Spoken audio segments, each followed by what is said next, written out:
ತಮ್ಮ ಸ್ವಶಕ್ತಿ ಸ್ವಬಲದಿಂದ ಬೆಳೆದಂಥವ್ರು. ಹಣ ಬಲ ಅನ್ರಿ, ತೋಳ್ಬಲ ಅನ್ರಿ, ಬುದ್ಧಿಬಲ ಅನ್ರಿ, ಒಳ್ಳೆತನ ಅನ್ರಿ, ಅದು ನಿಮಗೆ ಬಿಟ್ಟಂಥದ್ದು. ಯಾವ ಡಿಸೈಡ್ ಮಾಡ್ತಾರೆ ಮಾಡಿರಿ. ಬಟ್ ಈಗಿದ್ದಂತಹ ಈ ಒಂದು ರಾಜಕೀಯ ಡೆವಲಪ್ಮೆಂಟ್ ಮಾತ್ರ ಮುಂಬರುವ ದಿನಗಳಲ್ಲಿ ಬೆಳಗಾವಿ ರಾಜಕೀಯ ಅಷ್ಟೆಲ್ಲ ರಾಜ್ಯ ರಾಜಕೀಯ ಕ್ಷೇತ್ರ ಹೊಸ ದಿಕ್ಕನ್ನು ತೋರಿಸೋದ್ರಲ್ಲಿ ಎರಡು ಮಾತಿಲ್ಲ. ಒಂದು DKC ಅವರನ್ನು ತೊಗೊಂಡು BJP ಹೋಗ್ಬೋದು, ಇಲ್ಲ ಇನ್ನೊಂದು DKC ಅವರು ಹೋದರೂ ಸಹ ಕಾಂಗ್ರೆಸ್ನ ಉಳಿಸಿ ಪಕ್ಷವನ್ನು ಬಚಾವ್ ಮಾಡ್ಬೋದು ಸತೀಶ್ ಅವರು ಅನ್ನುವಂಥ ಮಾತು ಅದ.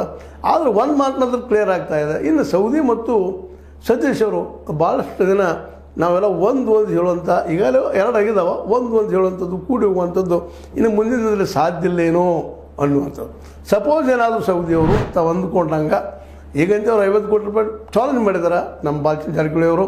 ಅದನ್ನು ಮೀರಿ ತಮ್ಮ ಅಧ್ಯಕ್ಷ ಮತ್ತು ಉಪಾಧ್ಯಕ್ಷನ ಮಾಡಿದರೆ ನಿಶ್ಚಿತವಾಗಿಯೂ ಇನ್ನಷ್ಟು ಬಿರುಕುಗಳು ಹೆಚ್ಚಾಗಿ ಅದೇ ಕಾಲಕ್ಕೆ ಸೌದಿಯವರ ವ್ಯಕ್ತಿತ್ವ ತಪ್ಪೋ ಸರಿನೋ ಬೆಳೆಯುವ ಜೊತೆಗೆ ಇನ್ನಷ್ಟು ಬಲಿಷ್ಠ ಆಗ್ತಾರೆ ಅನ್ನೋದು ಅಷ್ಟು ಸತ್ಯದ. ಏನೋ ಆಗಲಿ, ಬೆಳಗಾವಿಯ ರಾಜಕೀಯ ಈ DCCಯಿಂದಾಗೆ ಒಂದು ಹೊಸ ರೂಪ, ಹೊಸ ಮೊದಲನ್ನು ಪಡೆಯುವಲ್ಲಿ ಎರಡು ಮಾತಿಲ್ಲ. ಜೊತೆಗೆ ಕುಟುಂಬ ರಾಜಕಾರಣ ಇನ್ನಷ್ಟು ಬಲಿಷ್ಠ ಆಗ್ತಾ ಇದೆ.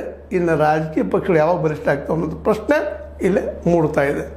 ಇದು ಇವತ್ತಿನ ಒಂದು ವಿಶೇಷ ಚರ್ಚೆ ಅಥವಾ ವಿಚಾರ. ಇದು ನಿಮಗೆ ಹೇಗೆ ಅನಿಸ್ತು? ಲೈಕ್ ಮಾಡಿ, ಶೇರ್ ಮಾಡಿ, ಕಮೆಂಟ್ ಮಾಡಿ. ಜೊತೆಗೆ ಸಬ್ಸ್ಕ್ರೈಬ್ ಹೋಗಿ ನಿಲ್ಲಿಸ್ಬೇಡ್ರಿ. H60 ನ್ಯೂಸ್ ಅರ್ಥ ಸತ್ಯದ ಕೈಗೊಂಡು ವಂದನೆಗಳು.